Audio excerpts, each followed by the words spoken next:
नमस्कार मित्रांनो, प्रेमाची गोष्ट या मालिकेच्या आजच्या भागामध्ये आज आपण बघणार आहोत. कोर्टमध्ये सगळे जमलेले असतात. सईने सावनी आईची निवड केलेली असते, त्यामुळे सगळ्यांना धक्का बसलेला असतो. परंतु सावनी व हर्ष खूप जोमात असतात. त्यांना खूप आनंद झालेला असतो. परंतु सईच्या चेहऱ्यावरती बिलकुलही आनंद नसतो आणि ते जज साहेबांना समजलेलं असतं आणि त्यासाठी ते सांगतात की आपण परत अर्ध्या तासाने इथेच भेटू आणि तेव्हा आपण काय तो अंतिम निर्णय घेऊ. त्यामुळे आता ब्रेक झालेला असतो. सगळेजण बाहेर आलेले असतात. सई पटकन येऊन माईंना मिठी मारते आणि ती खूप रडत असते. तेव्हा माई तिला पाणी आणण्यासाठी जाते. हर्ष व सावनीही तिथे असतात. तेव्हा सावनीला खूप छान वाटत असतं. ती म्हणते की हर्ष, मला आज समजलं की मला तुझ्यासारखा पार्टनर भेटूच शकला नसता. तेव्हा हर्ष म्हणतो की आता तू बघतच राहा. असे 5 मुक्ता आणि असे 5 सागर आले तरी सईला आपल्यापासून कोणीच हिरावून घेऊ शकत नाही. तिथेच सागर व मुक्ताही आलेले असतात व सागरची फार चिडचिड होत असते. तो म्हणत असतो की आपण ज्या कारणासाठी लग्न केलं, आता ती सईच आपल्याकडे राहणार नाही तर या लग्नाचा तरी काय उपयोग. तेव्हा मुक्तालाही वाईट वाटत असतं. सागर म्हणतो की मी लगेचच आता वकिलांशी बोलून घेतो, आपण आपली डिवोर्स केस बनवूया. तेव्हा मुक्ता नाही म्हणत असते. तेव्हा सागर म्हणतो की काय तुम्हाला आता एका दिवसातच अटॅचमेंट झाली का. तेव्हा मुक्ता म्हणते की ओ प्लीज, मला तुमच्याशी नातं जोडण्यामध्ये काहीच इंटरेस्ट नाहीये, पण मी हे सगळं सईसाठी केलंय. तेव्हा सागर म्हणतो की एक्झॅक्टली, जर आता सईच आपल्यामध्ये नसेल तर काय उपयोग आहे या नात्याचा. हे सगळं बोलणं हर्ष व सावनी लांबून बघत असतात आणि त्यामुळे आता हर्ष सागर व मुक्ताच्या जवळ येतो आणि त्यांना म्हणतो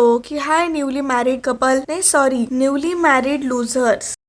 मित्रांनो, जर तुम्ही आपला चॅनल रोज बघत असाल आणि तरीसुद्धा अजून सबस्क्राईब केलं नसेल तर प्लीज चॅनलला लगेच सबस्क्राईब करा आणि बेल आयकॉनवर देखील क्लिक करा. धन्यवाद.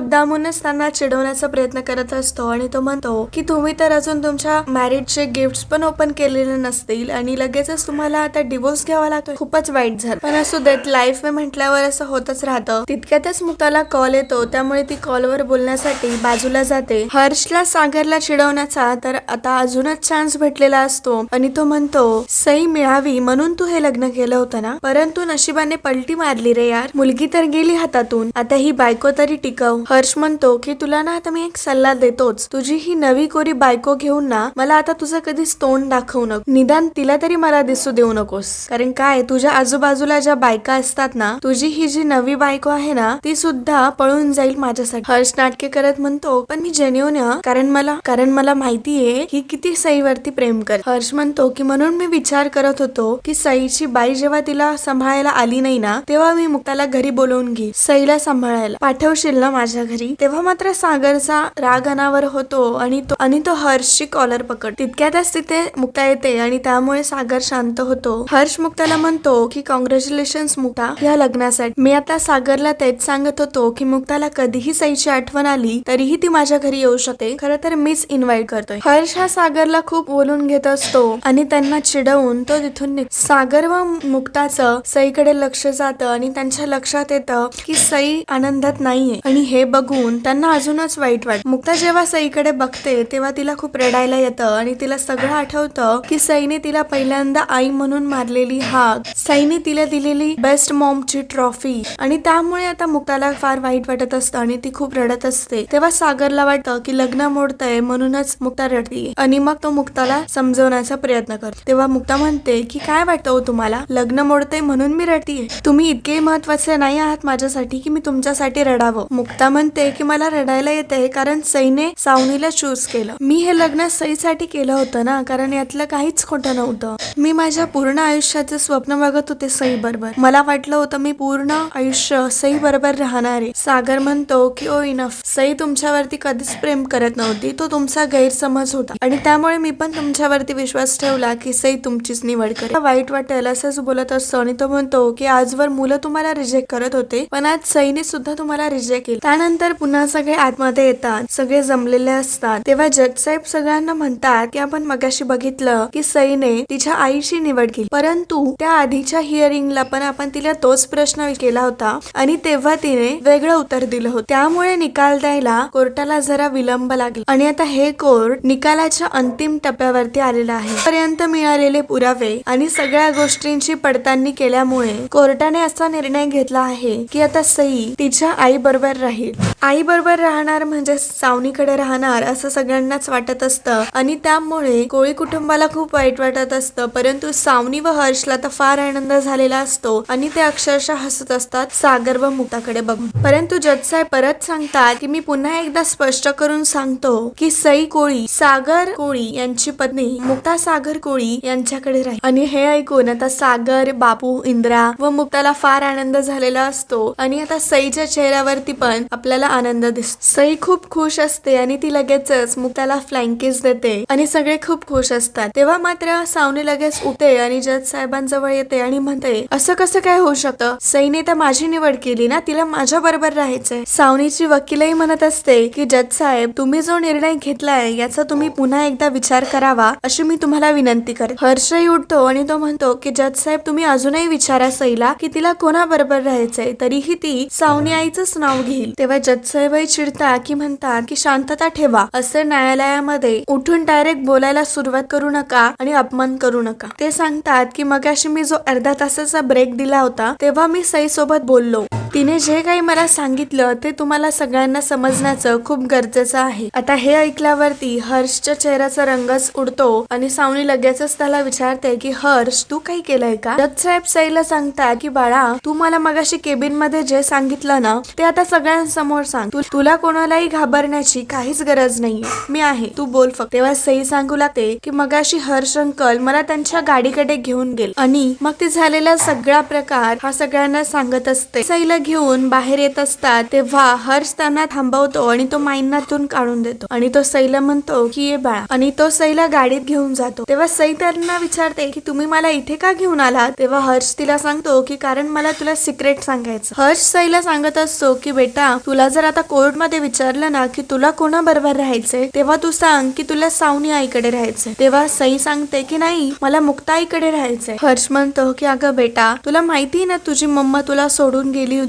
तेव्हा सई म्हणते की हो आजीने मला सांगितलं होतं. हर्ष म्हणतो की त्यामुळे बेटा हट्ट करायचा नाही. तेव्हा सई म्हणते की पण मी तेव्हा तर इतकुशी बेबी होते, तेव्हा कुठे मी हट्ट केला असेल. तेव्हा हर्ष तिला म्हणतो की स्मार्ट आहेस ग तू, परंतु आता तुझ्या पप्पांमध्येच दोष म्हणून त्याला सावनी मम्मा सोडून गेली होती आणि आता मुक्ताई पण त्याला सोडून जाणार. तेव्हा सई म्हणते की नाही मुक्ताई नाही सोडून जाणार, ती माझ्यावरती खूप प्रेम करते, ती मला कधीच नाही सोडून जाणार. तेव्हा हर्ष म्हणतो की अगं बाळा प्रॉब्लेम तुझ्या पप्पामध्ये आहे. जेव्हा तुझा बाबा लग्न करतो ना तेव्हा तो खूप विचित्र वागतो. तो सावनी मम्माशी पण खूप वाईट वागला, किती भांडतो तो तिच्याशी, मग ती का राहील त्याच्या बरोबर. ह्या सईच्या मनामध्ये खूप भीती घालून देत असतो. तो सांगत असतो की आता मुक्ताई पण तुझ्या पप्पांना सोडून जाईल, मग तू कुठे राहणार, तू तुझ्या पप्पांबरोबर एकटी राहणार का? तेव्हा सई नाही म्हणत असते आणि मग हर्ष म्हणतो की तुला माहिती ना तुला पण एक मोठा भाऊ आहे आणि तो का नाही राहत तुझ्या पप्पांबरोबर, कारण तुझ्या पप्पांनी त्याला बेशुद्ध होईपर्यंत मारलं होतं. त्यामुळे तू ना आता कोर्टमध्ये सावनी मम्माची निवड कर आणि तू जर आमच्याकडे आली ना तर आपण तिथे मुक्ताईला पण बोलावून घेऊ. असं करून हर्ष सईला खूप समजवण्याचा प्रयत्न करत असतो. खरं तर तिच्यामध्ये भीती घालून देत असतो. त्यामुळे सई घाबरून जाते आणि म्हणून ती सावनीची निवड कर आणि हा सगळा घडलेला प्रकार आता सगळ्यांना समजतो. जज साहेब ही खूप चिडलेले असतात आणि ते सांगतात की तुम्ही खूप चुकीचं वागला आहात हर्षवर्धन. स्वतःच्या स्वार्थासाठी एका लहान मुलीचा वापर करून घेताय, तिच्या भावनांशी खेळताय तुम्ही. आतापर्यंत मी इथे हेच बघत आलोय, मिस्टर सागर कोळी आणि सावनी दोघंही एकमेकांना खाली खेचण्याचा प्रयत्न करतात आणि त्यासाठी त्यांनी सईचा वापर केला. तुम्हाला तुमची मुलगी तुमचं नाही तर परक्या व्यक्तीचं ऐकते याचा तुम्हाला खूप त्रास झाला होता, पण मला आनंद आहे की असं का होतंय या गोष्टी बघण्याचा मी प्रयत्न केला. जज साहेब आता सावनीला विचारू लागतात की तुम्ही आई म्हणून तुमचे कर्तव्य कधी पार पाडले आहात का? याचं उत्तर तुम्ही मला नाही तुमच्या मनाला द्या. बघा एकदा स्वतःकडे आणि बघा की असे असते का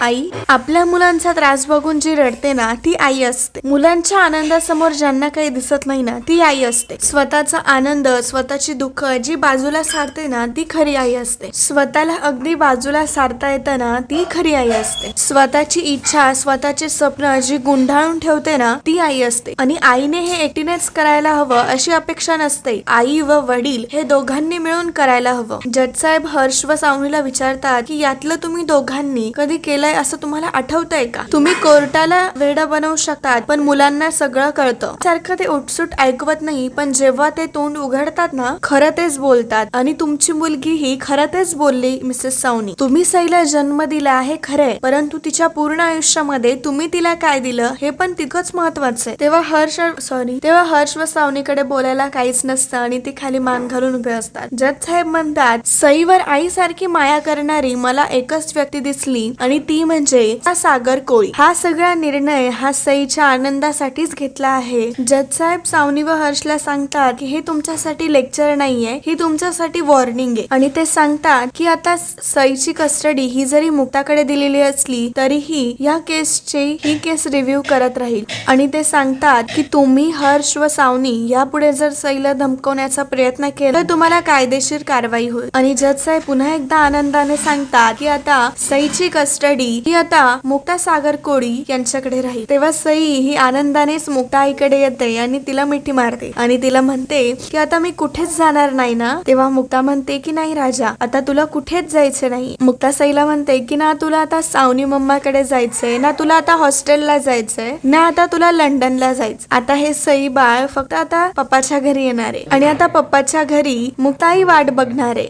आणि मग सई लगेचच मुक्ताकडून पिंकी प्रॉमिस घेते आणि दोघीही एकमेकींना मिठी मारतात. तेव्हा मात्र हर्ष व सावनीचा चेहरा हा बघण्यासारखाच असतो. सागरच्या डोळ्यातही पाणी आलेलं असतं आणि इंद्रा मग त्याचे डोळे पुसते. हर्ष व सावनी संतापूनच बाहेर आलेले असतात. म्हणत असतो की इतकं छान समजावून सांगितलं त्या मुलीला तरी तिने घाण केलीच. तेव्हा सावनी म्हणत असते की कशाला काही बोलला तू तिला, तुला ना तुझा सागावपणा नडला. आणि असं त्या दोघांमध्येच भांडणं चालू असतात आणि सागर, इंद्रा, बापू हे सगळं लांबून बघत असतात. हर्ष सावनीला म्हणत असतो की अगं मी तिला एकदम लॉजिकली सांगितलं होतं, एकदम लहान मुलांच्या लॉजिकने, की तू तिथे सांग की तुला सावनी मम्माकडे राहायचंय. सावनी म्हणते की काय logic, are you out of your mind? लहान मुलांना हे काही लॉजिक वगैरे समजत नसतं, फक्त त्यांना कोण काय सांगतं याने फरक पडतो. चांगल्या व्यक्तीने एकदम चुकीची गोष्ट सांगितली तरी ते त्यावरती विश्वास ठेवतात आणि न आवडणाऱ्या व्यक्तीने जर काही सांगितलं तर प्रश्नच. आणि हर्ष व सावनी मध्ये अशा प्रकारे खूप भांडणं होत असतात आणि ही सगळी मज्जा लांबून बापू, इंद्रा व सागर हे बघत असतात. तेव्हा सागर हर्ष व सावनी जवळ येतो आणि म्हणतो की अरे तुम्ही तर एका टीम मध्ये आहात ना आणि एका टीम मध्ये असून भांडतायत, मग मला हरवणार कसं? सागर म्हणत असतो की कमॉन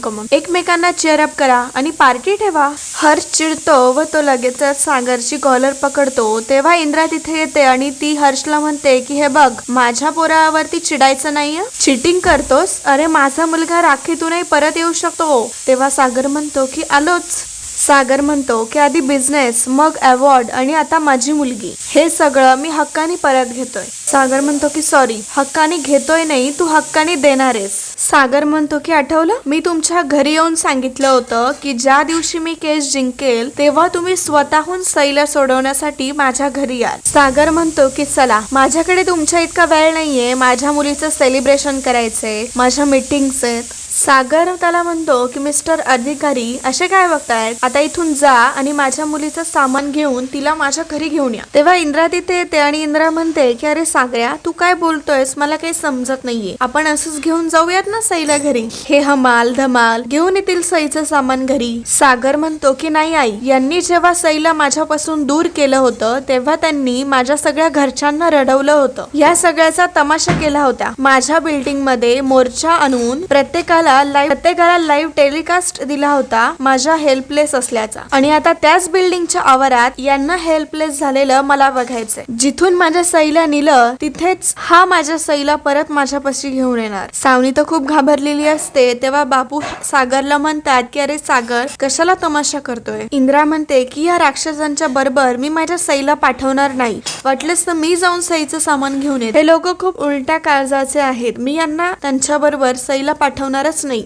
सागरने हर्षवर्धनला आता वॉर्निंग दिलेली असते की तू स्वतःहूनच सईला माझ्या घरी घेऊन यायचं. तर आता इकडे मुक्ताने माधवीला कॉल केलेला असतो आणि ती खूप आनंदाने सांगत असते की आई, सईची कस्टडी मिळाली आता आपल्याला. आणि आता हे ऐकून माधवीलाही खूप आनंद झालेला असतो. माधवी लगेचच स्वामींचे आभार मानते आणि म्हणते, या दिवसाची एवढ्या आतुरतेने वाट बघितली, ती गोष्ट घडवलीच माझ्या स्वामीने. मुक्ता म्हणते की आई, मी तर जग जिंकल्यासारखाच आनंद होतोय ग मला, मी काय तिथे आलेली आलेली असते आणि माधवी लगेचच मिहिकाला सांगते आणि त्यामुळे आता सगळे खूप आनंदी असतात. माधवी म्हणते की मी लगेच काहीतरी गोडाधोडाचं बनवते. आणि मित्रांनो, अशा प्रकारे आजचा भाग इथेच संपतो. पुढील भागामध्ये आपण बघणार आहोत घरी सई येण्याचं सेलिब्रेशनची तयारी चालू असते आणि तितक्यातच हर्ष व सावनी सईला घेऊन घरी आलेले असतात. तेव्हा हर्ष सागरला म्हणत असतो की कुठून आला रे तुला इतका ऍटिट्यूड, या मुलीशी लग्न करून. तेव्हा सागर हर्षवरती चिडतो आणि म्हणतो की तोंड सांभाळून बोलायचं. बायको आहे ती माझी, मिसेस मुक्ता सागर कोळी, सागर कोळीची बायको आहे ती. एकदम कॉन्फिडन्सने सागरने हे सांगितलेलं असतं. आणि मित्रांनो, असेच मालिकेंचे अपडेट बघण्यासाठी आताच आपल्या चॅनलला सबस्क्राईब करा. धन्यवाद.